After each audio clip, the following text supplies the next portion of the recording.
Hello world, this is Knowledge is Power, and in today's episode we will be talking about the dangers of sexually transmitted infections, or STIs, formerly known as sexually transmitted diseases, or STDs, and several decades ago known as venereal diseases, or VDs. Regardless, all of these things are bad for you. Now, the majority of these STIs are obviously transmitted through sexual interaction.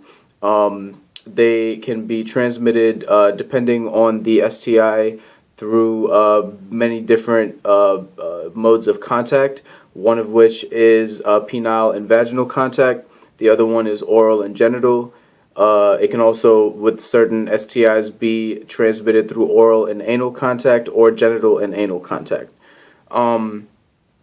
And there are many ways for me to try to explain to you why STIs are very unhealthy for you, or why you should try to avoid getting them. But I think probably the best way would be to just list some examples of STIs and to give you various symptoms that can be found in both men and women, and hopefully have some pictures that will deter you from having unprotected, unresponsible sex and contracting some horrible diseases that sometimes affect your genitals directly. The first example I have for you is chlamydia, which is based on a bacteria that's passed through sexual contact. The infection is also able to spread around the body through the touch of fingers.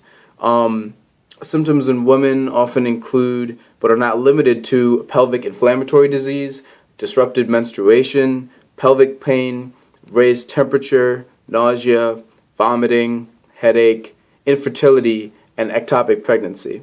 And if you don't know what that last one is, trust me, it's horrible.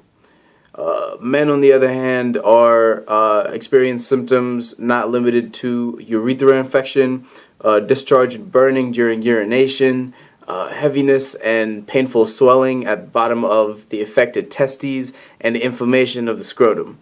It's also really bad.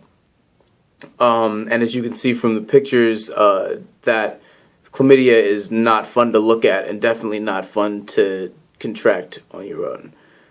Gonorrhea, on the other hand, is another bacteria that can be passed through penile and vaginal interaction, oral and genital interaction, oral and anal interaction, as well as genital and anal interaction. So essentially, if you don't have a condom and one of you has gonorrhea, you can definitely get gonorrhea.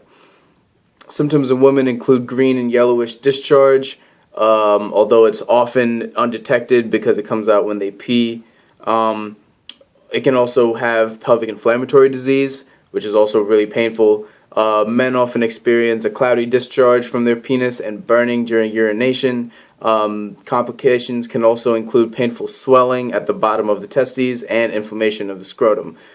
Same as chlamydia, just horrible ways to realize that you have an infection in your genital area.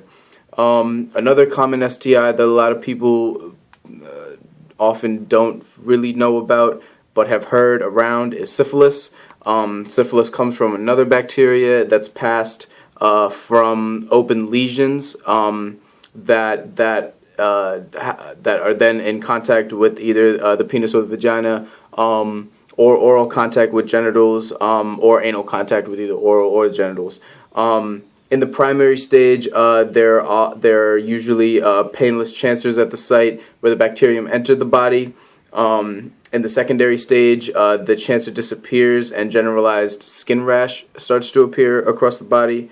In the latent stage, sometimes there may not be any visible symptoms. However, there's usually a tertiary stage where common symptoms can include heart failure, blindness, mental disturbance, and occasionally death. So syphilis is really bad, and I would hope that none of you watching at home have it, and if you do have it, you have taken the necessary precautions to prevent yourself from dying. Herpes comes in 2 stages, for also very popularly known as crabs. HSV1, which is oral herpes, is passed through kissing or oral genital contact when one person already has the virus.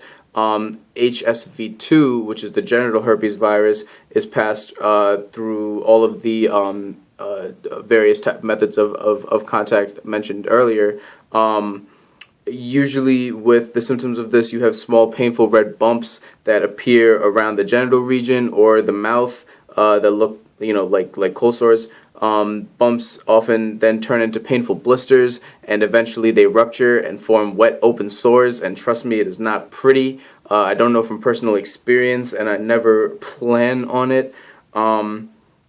Another example that is actually currently a big focus in the general public is genital warts, or HPV, which is the human papillomavirus.